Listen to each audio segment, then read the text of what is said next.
Hey, all, it's Peter. I wanted to let you know something that I'm really excited about. The Orthodox Presbyterian Church, the OPC, is exploring a new church plant in central Orange County in the Tustin or Irvine area, of which I'm part of. We're gathering interest for an informational session about this church plant and upcoming Bible studies. If you or someone you know is interested, go to our show notes, click the link OPC and the OC on top, and subscribe for our updates. Please share this with your friends and family. Anyone who's looking for a confessionally reformed, evangelistically minded church in the heart of Orange County. I hope to meet you soon. Hey everybody, this is Pastor Danny Hyde from the Oceanside United Reformed Church.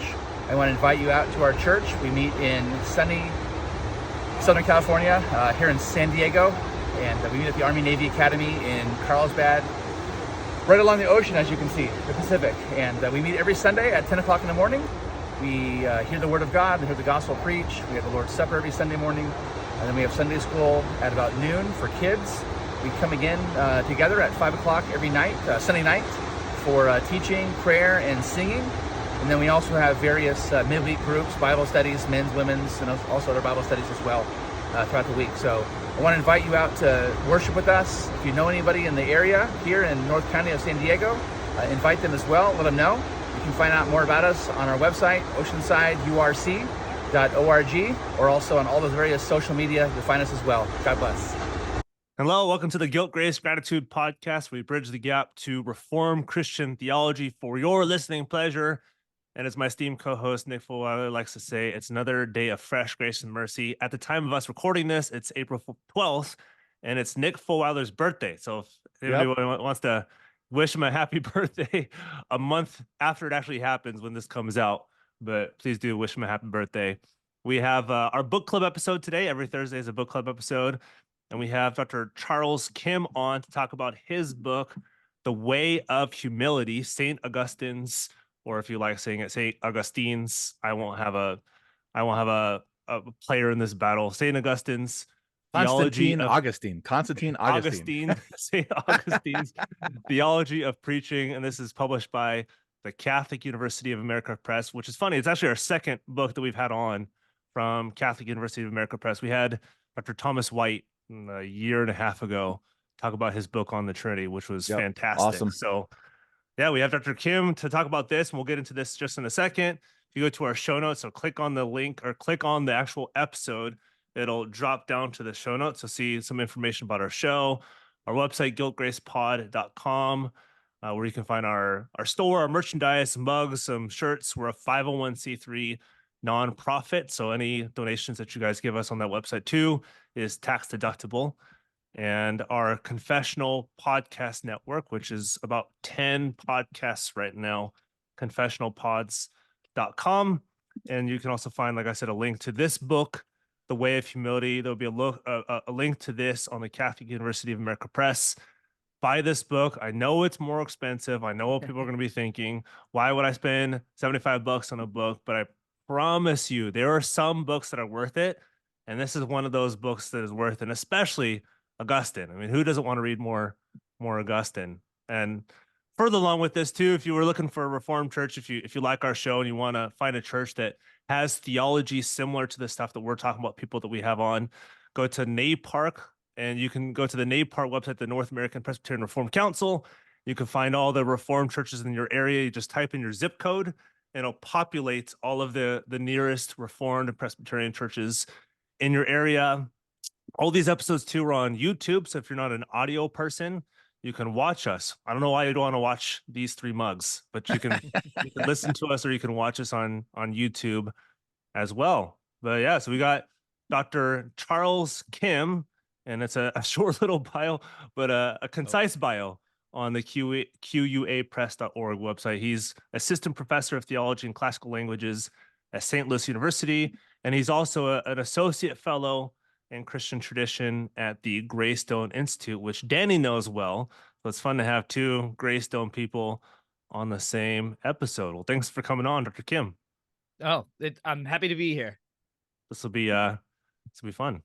And you forgot to mention one of my favorite podcasts is Chad's podcast, A History of This Christian is- Theology. So I was leaving that for gotta hit it up, leaving that for people. Danny. Yeah, it's awesome. I love it. Good.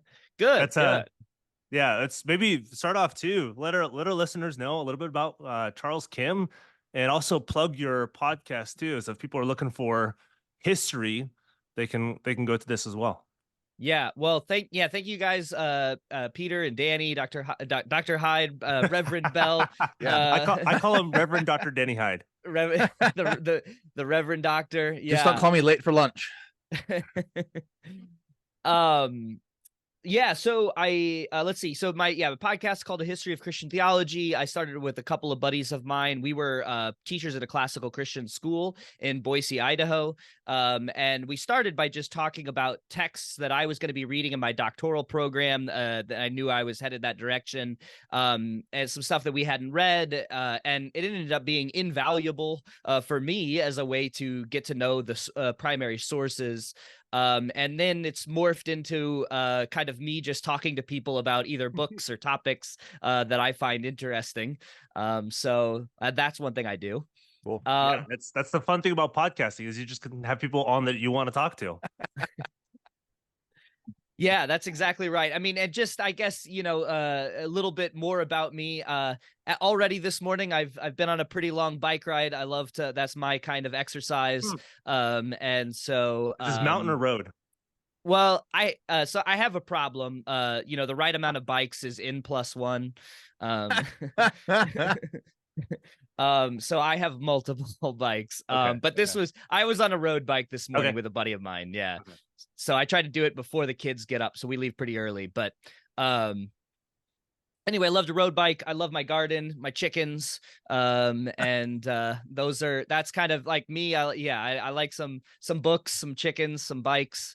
Yeah. And I've got a wife and 2 kids, and they are my pride and joy. So I like it. And people want to see your library. Chad looks like my Hebrew professor in college way back in the old days.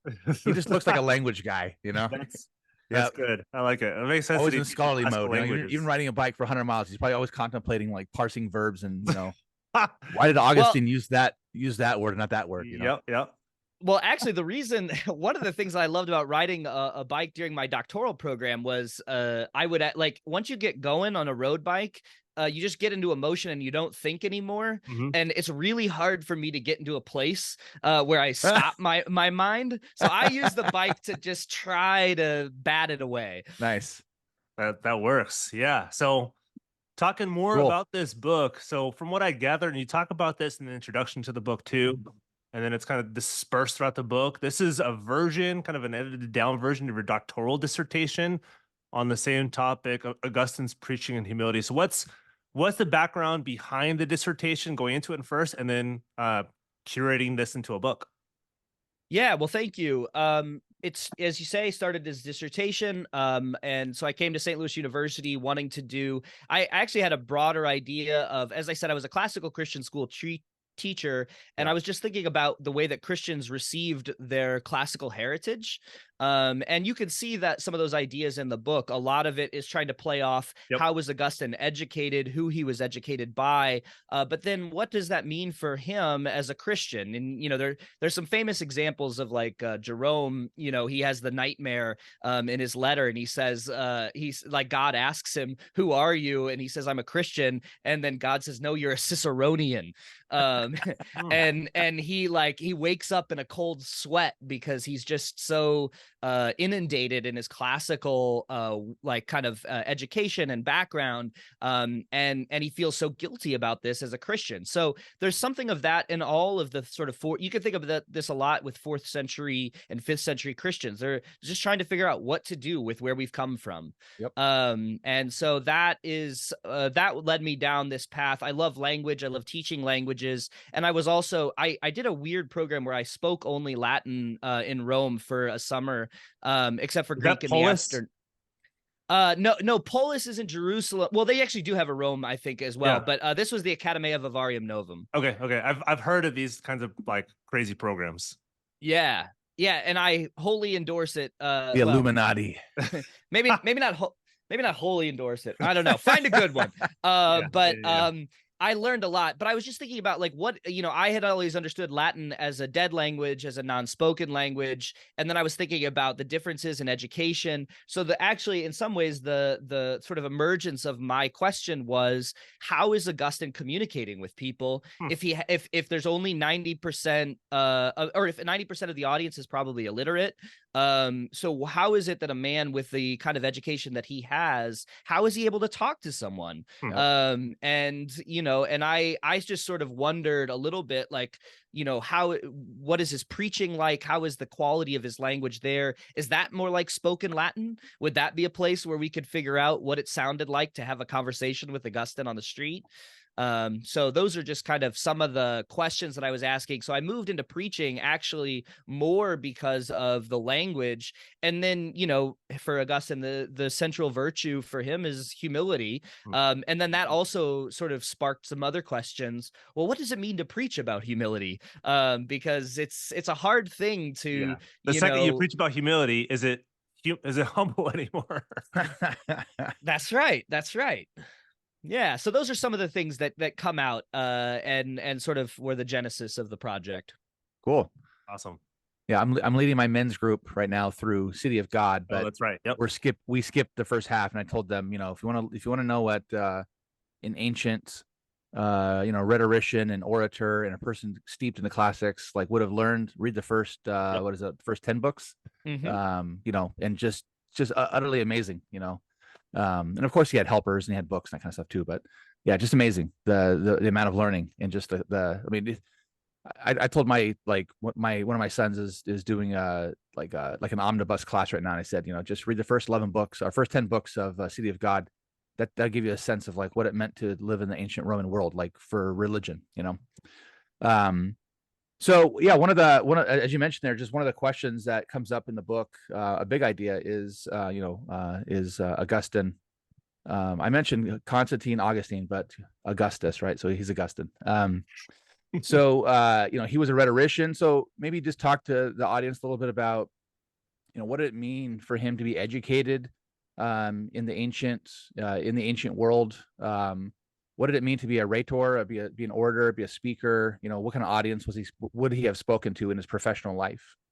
Yeah, well, great question. Yeah, and as far as Augustine, Augustine, Constantine, it's funny, Danny said that. I've never heard anyone else. That was a joke that I made when my advisor, he was like, "You're with the Catholics now. We're going to say Augustine." And I was like, well, why don't we call him Constantine? So anyway, but it's only like really nerdy folks get that joke. Yeah. There's like two people laughing.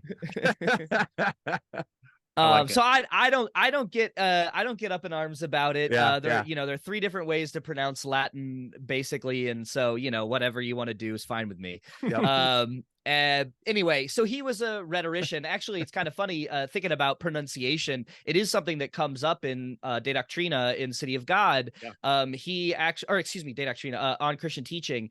He mentions being embarrassed about being a North African because of the way that they pronounce the O's. And so there's a difference in different areas of the Mediterranean. Another thing I would have never considered before I really dug deep in the languages, what does it mean to speak differently in North Africa than you would have in Milan? It's like, if you grew up saying ain't or y'all, you don't say that when you go to university. And so, or you're sort of trained to be embarrassed about that. And so was Augustine, because he comes from a provincial area. It's not Rome, it's not Milan, and that's where the capital has kind of moved as the empire is splitting, and Rome is seeing less importance. But yeah, so what does it mean to be an orator? So basically, ancient education was primarily anchored around what you read, how to understand it, and then how to use it to make speeches. And so depending on if you're a Latin speaker, and primarily we're thinking about Latin and Greek speakers and Latin and Greek culture. And so you would learn, you would read Virgil, you'd read Cicero, you'd read Quintilian, you'd read the playwrights, Plautus, Terence. And you would read these people and you would use them as the authority for how to speak. And so you'd go learn, you had to learn to understand them, because many of the, just like when I first read Shakespeare in high school, I didn't know what he was talking about. Maybe I I still still don't know what don't. he's talking about. Yeah. Yeah. And so Augustine would have to learn how to interpret these people. But then they were held up as the example. Like, also, you should imitate them. Mhm. And imitation plays an important part in his education as well. And so he says, okay, well, now I have to imitate them, and then I have to make speeches. So who would he speak for? So as you progress through the progymnasmata, as they called it in Greek, as you progress through the rhetorical education, you would usually people would become lawyers, or would, maybe if you were high enough in the social class, you might become a senator. Augustine wasn't, but he could use his speeches for cases. But Augustine actually has a really kind of unique position, because he is not only is he teaching rhetoric in Rome, but he gets this placement in Milan, where he will go in an amphitheater, Yep. and give a speech in kind of praise of the emperor. The closest approximation we probably have was the Vita Constantini from Eusebius, is a kind of version of this speech in defense and in sort of celebration of an emperor. Now, we don't have Augustine's extent. We don't know what he said, but we know that he at least did it once, and also was teaching students in Milan. And so everything was based upon your, how good you were, how good you sounded, how much applause you generated. And everything was about, he'll call it the ambitio seculi, the ambition of the age, to get, to move through the ranks, to get better students, to get a higher paying job, to get more accolades for how you could use your words.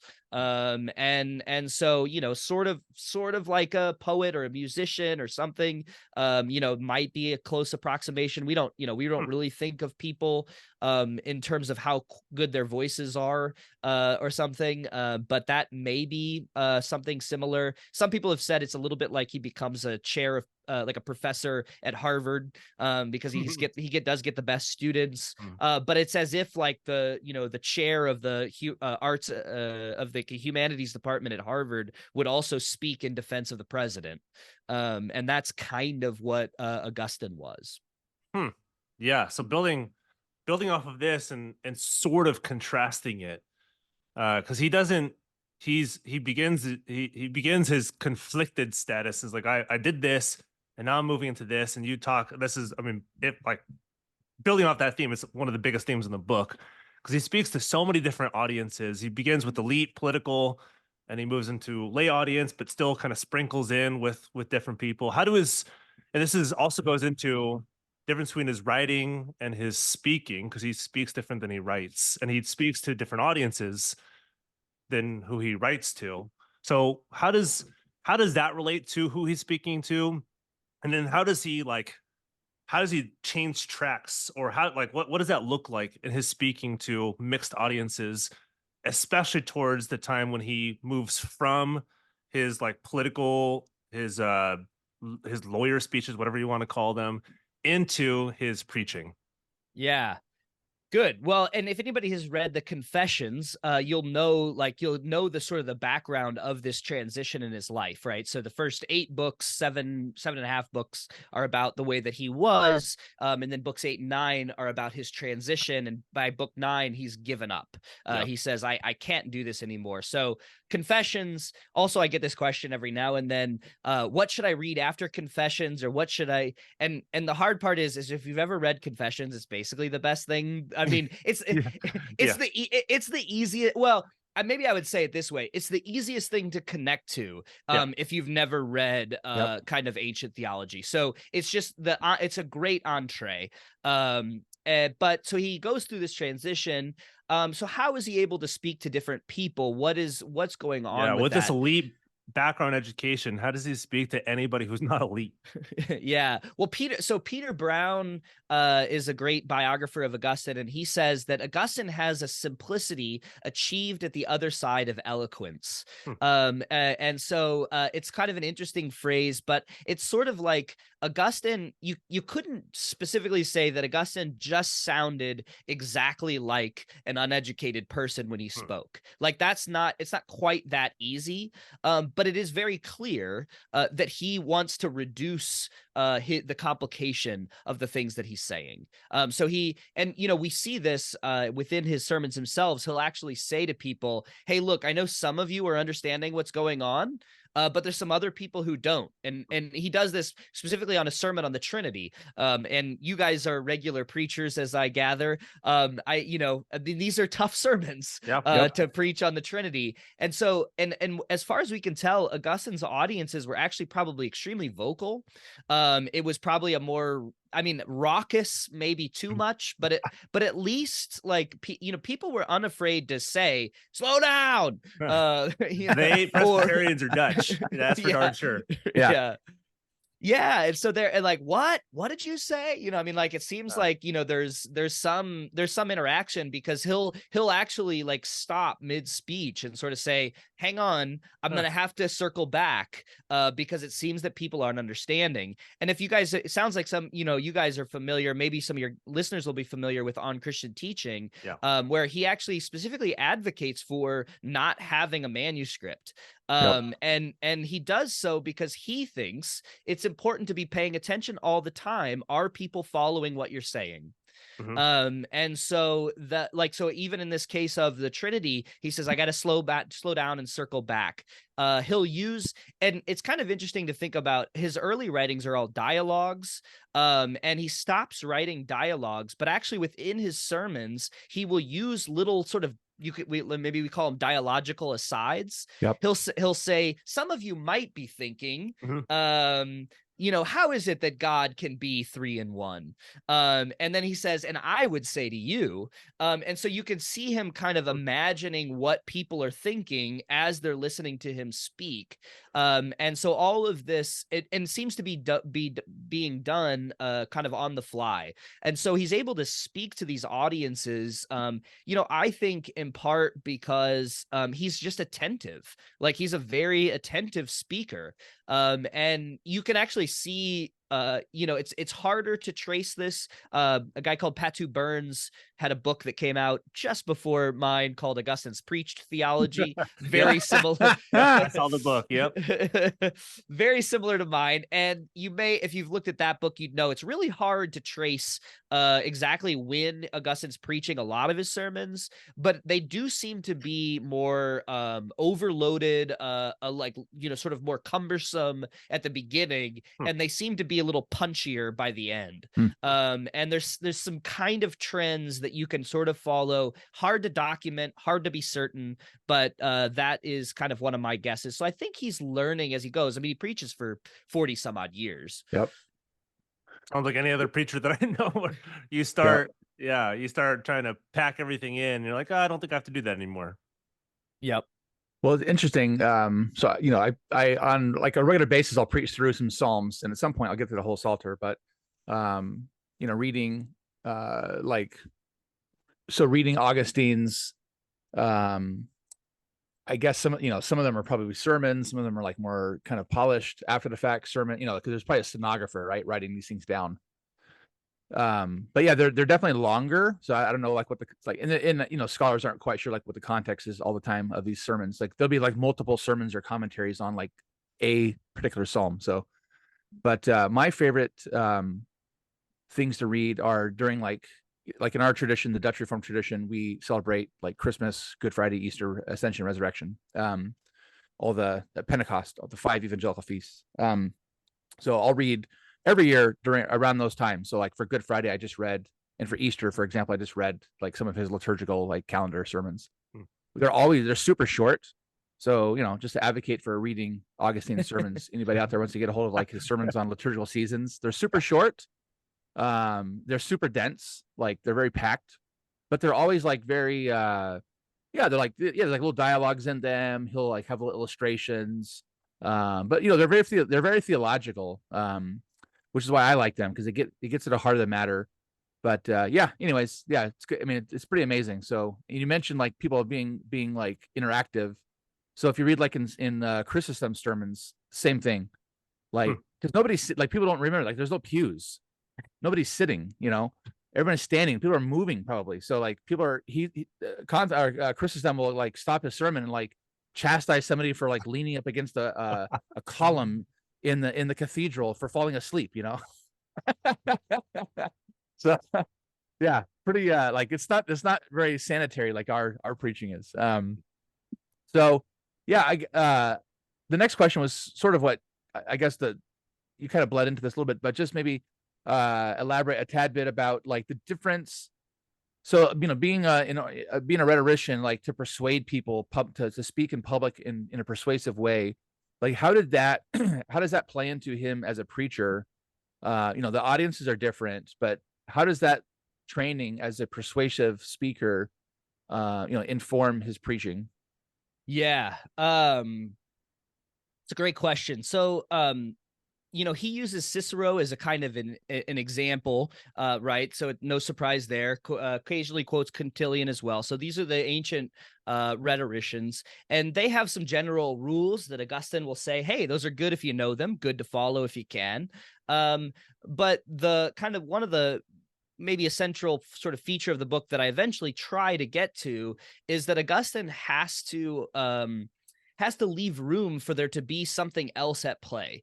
So for Quintilian and for Cicero, I use the let's stick with Cicero. I use the example of him as a lawyer. Like he's trying to get people to convict, and so he has to convict someone of whatever case that he's arguing. That's his goal, and he can't say, well, I got to leave some of this up to their contemplation, their prayer, I have to get all of this jury to agree about what I say. And so Augustine has a slight modification of Ciceronian rhetoric insofar as, he, and this is where he leans a lot on sort of a Platonic epistemology, you could say, or something, but that is on an idea that there's Christ is the inner teacher. And so there's something that happens for Augustine where he recognizes he can have all the right words. He can follow all the canons of rhetoric. He can pull out all the stops, as it were, from his side. But he knows that at the end of the day, it's not up to him. And so there's this sort of difficult, and it becomes a kind of conundrum, right? So like, if it's not up to you, then why try? There's like, you could say, well, I might as well give up and just let God do the work. And Augustine doesn't want to say that either, right? He doesn't give in to that temptation. So he says, hey, if you can study these things, fine. If you haven't been getting this education, that's okay too. You have the scriptures. And you have Christ the inner teacher, but he does think that ultimately all that he can do as a preacher is try to lead a soul into prayer with God, where God does the work that he cannot do. And so the ultimate persuasion. So I use speech act theory in there. I don't know. I've gotten some criticism for it. I've taken some flack for it. SAT, and it gave me some flashbacks to high school studying SAT. I was like, that's not what it is. It's not standardized testing. This is the speech act theory. But I like the idea of locution, illocution, and then paralocution, because paralocution essentially sort of says there's some part of this that I can't control. That is how the person will respond, how they will receive it. And then that's where Augustine thinks, like, in his own language, he says God gives the increase, right? So he's citing St. Paul from 1 Corinthians. And so and as a gardener, I also like that, right? There's like, you can water, you can plant, but at some point you can't control everything. Let me just ask my last question before Peter, just in case I have to run. Okay. And it's kind of related to that. He discusses this very same thing, like that conundrum in his writings on predestination. Just in terms of how it is that God can predestine, but yet people are still active. So I've been reading a fair bit of his writings on predestination lately. So my last question was, and I'll just maybe specify one, like how maybe give us a few comments on the chapter on how he preaches his Christology, and maybe you'll have an insight for me, because when I read his sermons, I mentioned on like liturgical seasons, he has this really strange like title for Jesus. He calls him like God Christ a lot. I mean, I don't know if you've seen that or not, Uh-huh. but he has a strange like, or is it God Christ or Lord Christ? He has a strange like little like phraseology he uses for Jesus. But anyways, how does he preach his Christology? Yeah. Good question. So, I mean, I like when you talk about liturgical seasons, this doesn't come out, I don't think, in this book. I have another article on his Christmas homilies. Oh, cool. Okay. But he like some of his actually, in a lot of his liturgical sermons, as you say, are shorter. And so he, Augustine, if you've read if you've read especially the latter half of Confessions, he loves what Paul Ricoeur calls an aporia, coming from the Greek word for something to be in doubt. It's essentially a paradox. And so so part of the way that Augustine preaches his Christology is to say, like, the word infans in Latin means unable to speak. So like, verbum infans, the word unspeaking. Yeah. And so he thinks that, that captures something about the mystery of who Christ is, or he'll say a father without Christ is God as the father without a mother, and then Christ is human as a mother without a father. Yep. And so he, again, playing into this paradox. He also likes the paradox of how speech is heard. On the one hand, all these people can hear one word at once, but at the same time, you want to meditate on it and think about it, and it kind of leaves. It goes from eternity past into the present day. And so there's something about the word that is, even the Latin word verbum is something like a more static word, but sermo tends to be something more spoken. If you know French, there's a similar distinction there in parole and mot. But there's this like distinction between something spoken versus something a little more permanent. And so all of these things, like, I think part of what he likes to do in a sermon is try to stretch people. And so if you're trying to stretch, like, and so you'll have these things and they'll be like, well, how is it possible that Christ can be a God without a, father without a mother and a mother without a father, or some of these kinds of things. And so, another Christine Mormon, another scholar, says that this actually is a wordplay, Wortspiel in German, and it's intended to be a kind of memory device. So like, one thing I will say, so I go to a Presbyterian Reformed church, and sometimes sermons tend to be a little bit more lecture style. And but we've had many conversations about this very thing. But Augustine thinks the words you choose really matter. And so there's something about, for him, like, thinking about what could be a way that I could say this that people will retain it. And so father without a mother, mother without a father, rhetor, piscator, and peccator all rhyme in Latin. And so he thinks, okay, how is it a rhetorician who's also a sinner becomes a praedicator, becomes a preacher?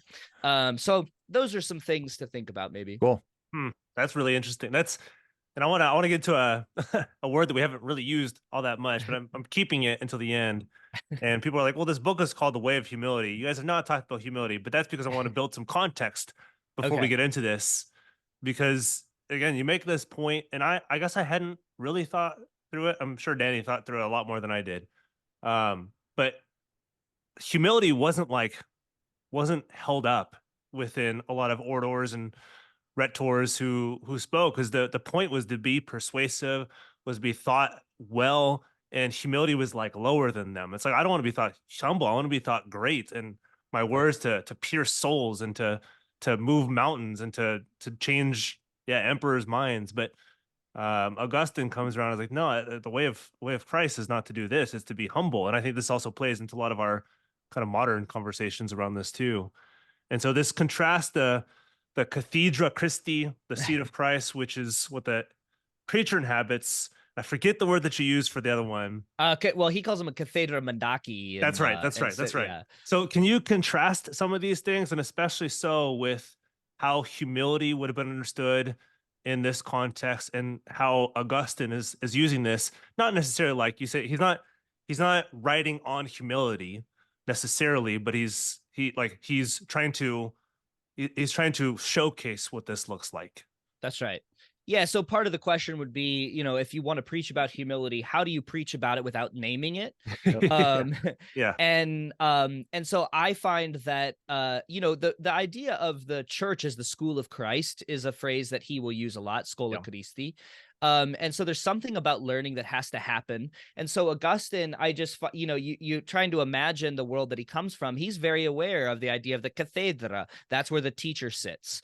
That's the person of authority. And even Quintilian says, be very careful that you only imitate the magister and not the discipuli, not the students. And so, if you are the magister, if you're the teacher, you have this authority. You know that people are going to be imitating you, and you are the supreme example. And so what Augustine is always trying to find a way to do is say, how do I point to the fact that Christ is the teacher?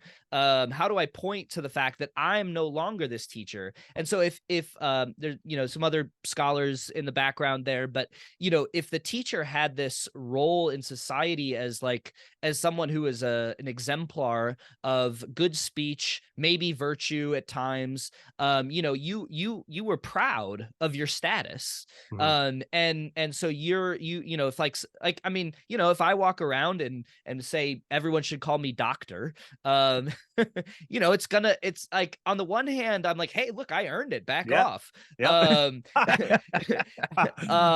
But on the other hand, if I go around insisting on it, it looks sort of poor form. And so Augustine actually says, and repeatedly calls himself condiscipulus. He says, look, I once had this title as teacher, but when it comes into this, I'm just a disciple along with you. And so I find that part of what he's trying to do is put himself within that same realm. It's a tricky place, right? So Augustine loves an aporia. He is the one speaking.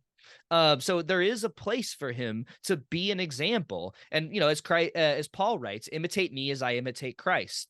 So they're the pastor, the preacher is in a kind of intermediate space, because he's not exactly, he's not exactly just a fellow student, because he's the one talking. He's not a listener at this point. He's the one who's speaking.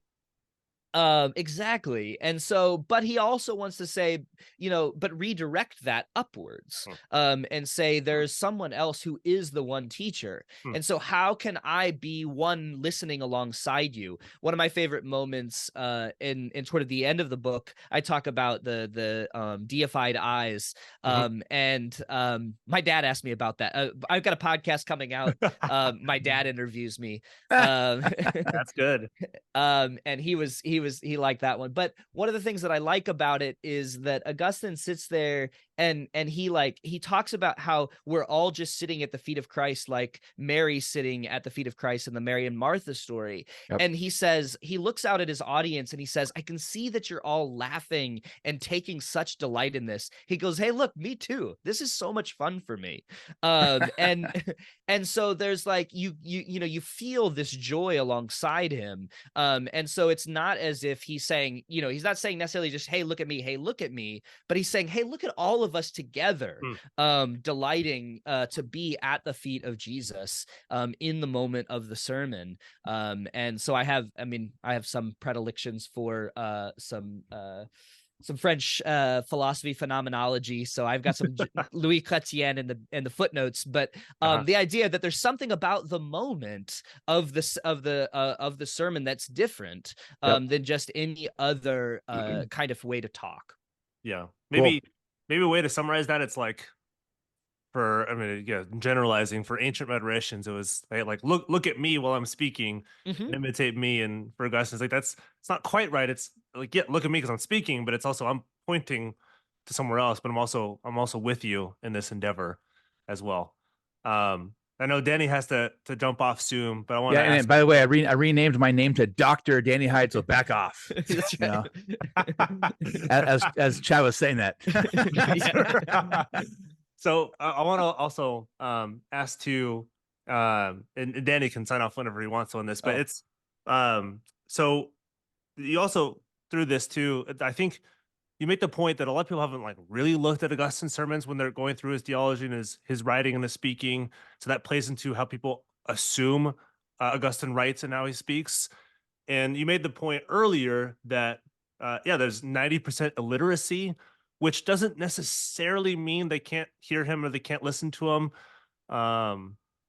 And I think that's also assumed that Augustine only speak. And I think this is earlier in the book. He only speaks to like an elite, very educated audience. And maybe like how does that relate to his understanding of the humility of Christ and preaching to those who don't have the education? But like he's also not speaking down to them, even though like maybe sorry, this is convoluted. Why do people assume that he's speaking to like an elite audience? And what does that say for those who he actually did speak to, which is majority illiterate? But that's not what we think of as illiterate. They're not stupid. They just can't read. Yeah. Good. Yeah, there's a lot in there. It's a good question. I was thinking as I was asking the question, I was like, I need to make this a little shorter. Well, yeah, I mean, it's a hard topic. So yeah, so there's a lot of scholarship that based on one article that kind of got picked up whenever anybody would talk about Augustine and the preaching, they would just assume what this Ramsey McMullen said about Augustine's speech. Now, the thing of it is, even like Peter Brown in a book that he gives on sort of ancient education, power and persuasion, he actually says that this might be what happens in the Greek East sometimes, especially Gregory Nyssa seems to maybe preach in a way that people didn't understand. And now I have read some of Nyssa, and I don't mean to impugn him, but but actually there's like essentially a footnote from Peter Brown where he says, I actually don't think this is what's happening with Augustine. And so it's kind of interesting just to sort of play these off each other. So, maybe there was a sense in which your education was your ticket to success. And so you had to show it. I use this like in St. Louis. If you say you're going to the lake, you're going to one place and it's Lake of the Ozarks. But everybody knows immediately if you're an insider or an outsider. I'm going to the lake. And if you say what lake, you don't belong here. Okay. And so there are little things that we do all the time that show someone's in or out. So what Peter Brown makes the case that some people would use their education, would use the things that they've learned to prove that they were on the inside, not the outside. So there's some reason to want to use your maybe even in your preaching to prove that that you're up to snuff. And Augustine doesn't feel that he has to prove that. So there's some of that. So Ramsey McMullen, I use that in one chapter, all about who is he speaking to? Where is he? Where is he in North Africa? How does he use some of he talks a lot about fishermen, and he at various points he mentions the seasons in agriculture. So like he is aware. I think he's very aware of where his people are coming from. So there's some of those kind of things are in the background here. The last thing I would say, though, just about the idea of what could people understand. I'm so I feel bad. I feel like I'm dropping a lot of names, but it's just when you're doing all the research on a dissertation, you're just like footnoting in your head all the time. But Walter Ong talks a lot about orality, and what does it mean to be an oral culture. So we do think that just because you were illiterate, and this was one of my sort of my outside examiner, her name's Carol Harrison, and she said, Chad, you make it sound like these people are dense, and they're not dense. And I think that's right. And so I had to go back and fix some of this. But there is something about the oral culture that says like they can follow what's going on. Like we actually know that they are like Augustine will begin to quote a passage of scripture, and he'll say, I know that you guys are listening and hearing me because you're completing it. So I think like on the one hand, there's less literacy, but that doesn't mean that people aren't able to follow an argument. And so they're trained, right? I mean, they're trained to be able to, hey, I've got to pick up what I can when I'm listening. And so I think, and I mean, last thing I'll say, that this is just something that came to me sort of spontaneously. I teach at a Catholic seminary, and one of the things that they're doing is requiring first-year students to not have any technology. And so for during the week, on the weekend, and when you're doing certain kinds of study, you're allowed to use some technology. But one of the guys told me, he said, I said, so what's changed for you in this first 6 months of trying this? And he said, weirdly, I pay more attention when I watch TV on a Saturday afternoon, the one time that I'm allowed to. He's like, I actually I understand more of even what's going on. And he just says, like, I'm just so distracted by all this stuff when before I had to get rid of my phone.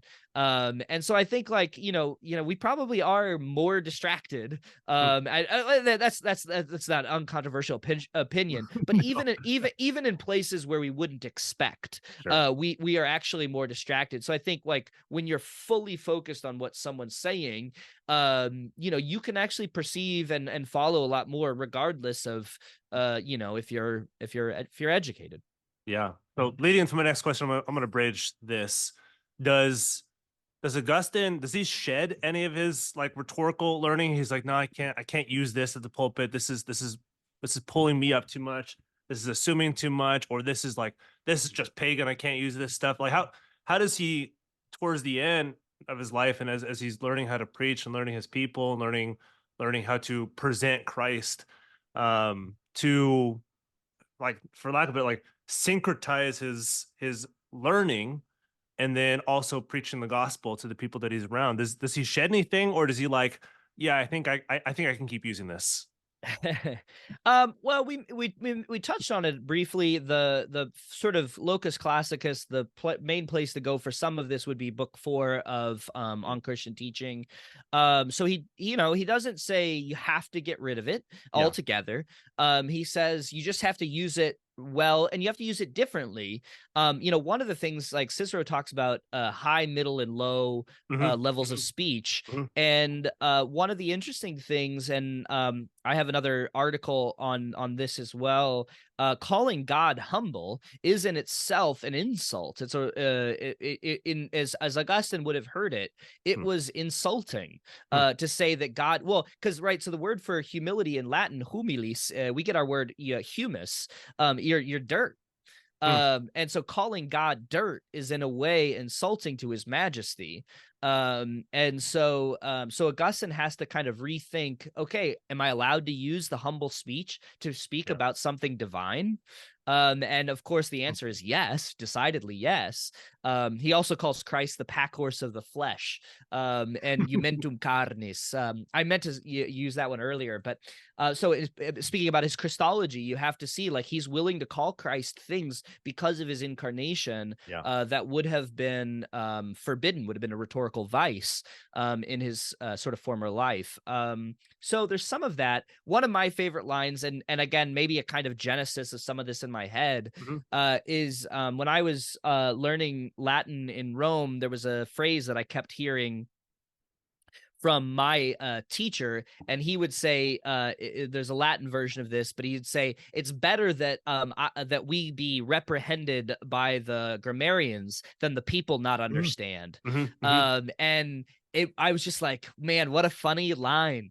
And so he's like, look, I'll take my flack for not doing this right. I think it really could be quite similar to, like, if you just said ain't from the pulpit, and that was like, well, hey, wait a minute, you're supposed to be educated. Why are you saying ain't and y'all and fixin' and, all these sorts of things? And he sort of says, if that helps people understand, I'm fine with it. And so the really specific example from his sermons, there are several of them. One of them is a problem that all my students have. How can you tell the difference between the word for bone and mouth? So in the Psalms, it talks about my bones are crushed. And so he uses a word that's poor Latin. And he does it because he says, hey, look, this is that way my people can hear and know what I'm talking about. And so he's like, I don't care if a grammarian would tell me technically the plural here is not ora, or whatever. And so Yeah, anyway, so Yeah. that's the way that he does. Sometimes he will use it when he feels like it's effective, but other times he will say, there are times and places where because Christ is humble, I need to make myself understood.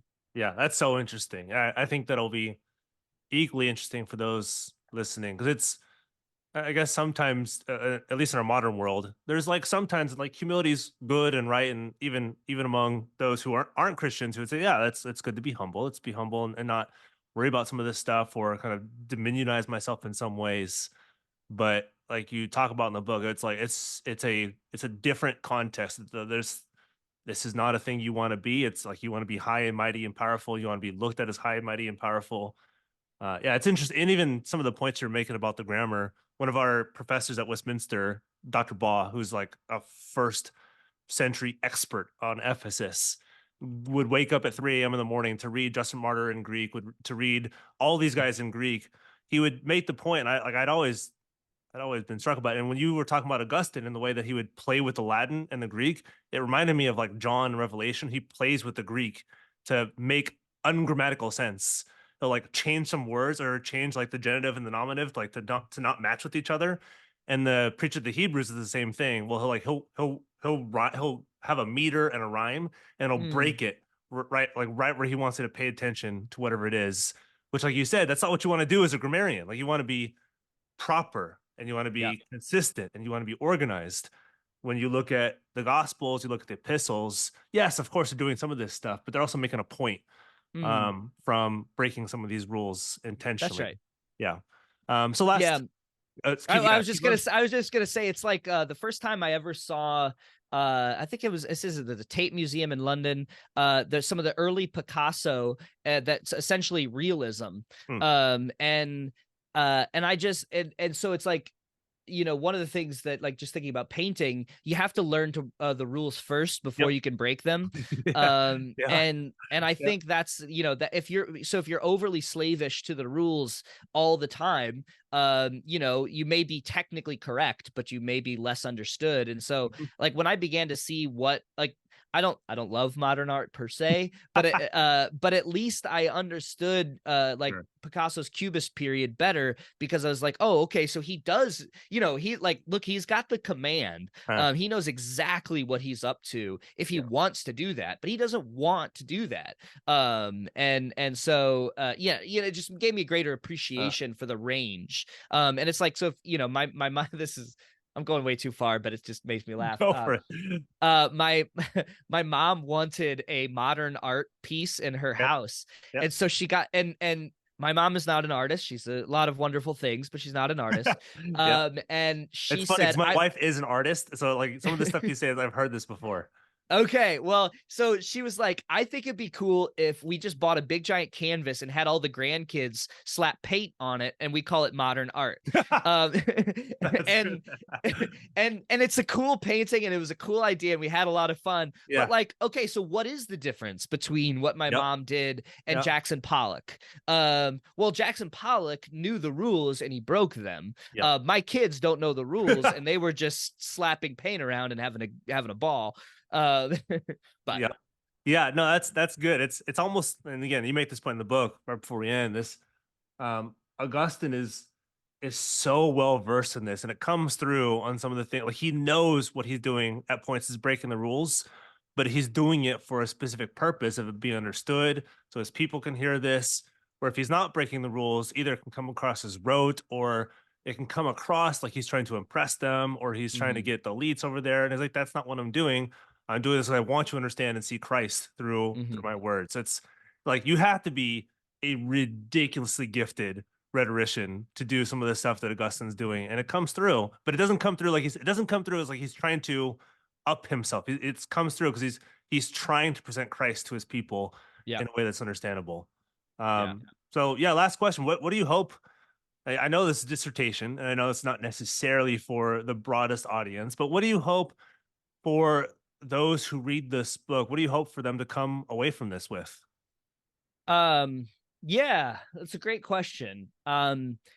In another interview I did for this was I actually got I was really scared because this woman is a professor of rhetoric, Okay. and I was like, oh no, what did I do wrong? Yeah. But she said I appreciated that that you didn't just throw rhetoric under the bus, Huh. like Yeah. No, you don't. No. and she was like, a lot of people will come in and just dive bomb and, like blow it all up and walk away. Like rhetoric is useless. Yeah. And so I think like Augustine wants to say, rhetoric, using rhetoric can be good. Now 100%. be careful. And and I think like in an American mindset, like we tend to think of like, if we call something rhetorical flair, Mhm. we almost are deriding it. Yep. Yep. And saying like, well, just be yourself, Yeah. or something, Yep. something like this. And I Yep. think Augustine would say, well, um, Yeah. I mean, there may be a time and a place Yeah. for just being yourself or speaking off the top of your head, but it's not wrong also to think about, okay, how would I say that well? Yep. I want to And strike so people's hearts. I want them to remember some of the stuff that's said, not from me, but I want them to know this so they know Christ better. I want them to remember this stuff. that's right. Yeah. So I think like if you walk away from this as a preacher, and even if you're just thinking about rhetoric or something, like, like there is a place for it. It's not everywhere and it's not at all times, but like using it judiciously can be powerful. Yeah. And ultimately, I loved this quote when I read it. I can't claim to read a lot of T.S. Eliot, but somehow I came across Mhm. a T.S. Eliot quote. He's very And memorable. Yep. yeah, and he says a true rhetoric issues from what it has to express. Right. And so I think that perfectly encapsulates Christ as humble. Yeah. And so because the Christian teaching is that Christ became the Word, and the Word was made flesh and dwelt among us. And then you tack onto that Philippians 2, taking on the form of a servant. There's a whole new justification for how you can use humble speech, for Augustine, because it issues from a humble God, and especially for people like him, who think of arrogance and pride as, or well, maybe not even arrogance, but just being proud, Yep. as being a virtue almost. Mhm. There's a whole different way of valuing various ways of speaking. Yeah. So I think that those would be some of my takeaways. As I've said, whenever I teach Augustine, I like to say, as you've said, ultimately, Augustine wants to be a pointer, right? He Mhm. never wants to be the end of the road. No. If you're only coming here for him, Mhm. you've already missed the point. And I think he's also Um, aware that people are coming for him too. They're coming because he is a tremendously gifted rhetor. yeah. Yeah, and I think that's how he doesn't collapse in on himself in the end, right? Like, I mean, it doesn't, to use the incurvatus et se, right? Like the turned in on himself, the sin is, being turned in on yourself. Yeah. And I think the only reason that he ever avoids that peril is because he knows, like, this is not about me, and I can do my best, and sometimes it doesn't connect, and I can do my worst, and sometimes it does connect. Yeah. And so, and I've given sort of the freedom and the license to work hard, speak well, but also know that there's always going to be a limit, Yeah. and for me, and that's okay. Yep. No, that's good. Well, Dr. Kim, thank you so much for coming on for Yep. I know this is not just writing a book, it's your dissertation, which then you turned into a book, but Yep. I really do. And I know people are gonna look at this in the show notes like, oh my gosh, it's $75. Like calm down. If you're a pastor, honestly, I know pastors have book budgets. Use part of your book budget on this. I really do think it's worth it. If you're a wealthier member of a church, I would gift this to your pastor or for yourself too. Like he said, this struck me many times, both in Chad's writing, but also in Augustine's understanding of the preaching task of what he's doing, of how he's coming across and how he's not trying to come across. It struck me many times. Like, am I doing the same thing that Augustine's doing? No, because I'm not Augustine, and he's way above me. But it is a like it's constructive, it's critiquing, it's constructive, and he's really wrestling with some of these issues, and how do I present the humble Christ in a not just convincing, but in a beautiful way that doesn't point to me, but consistently points to him. Well, Yep. thank you so much for coming on for your dissertation, which I know is a long trek and a battle, and then turning that to a book that a general public can take and benefit from. Well, and let me also just say those are extremely kind words. And I can you still hear me? Yep. Oh yeah, for some I don't know some anyway. Those are very kind words. I really do appreciate it. I hope that it has all of those effects. Yeah, it's just it was a real honor and pleasure for you to take the time to read it. I'm always so happy Yep. that when someone just says like I'm gonna read this and see what it's about. It's you do me a great honor. Even reading it, even if it was garbage, the fact that you read it is so great. So I appreciate Danny and Peter, and I didn't get to meet Nick, I guess, but all the guys, Guilt, Grace, and Gratitude. Thank you so much. Of course, yeah, and we'll link to your podcast and all that good stuff in our show notes. Maybe you'll get a few listeners. We'll see. But yeah, thanks for coming Appreciate on. it. Thank you.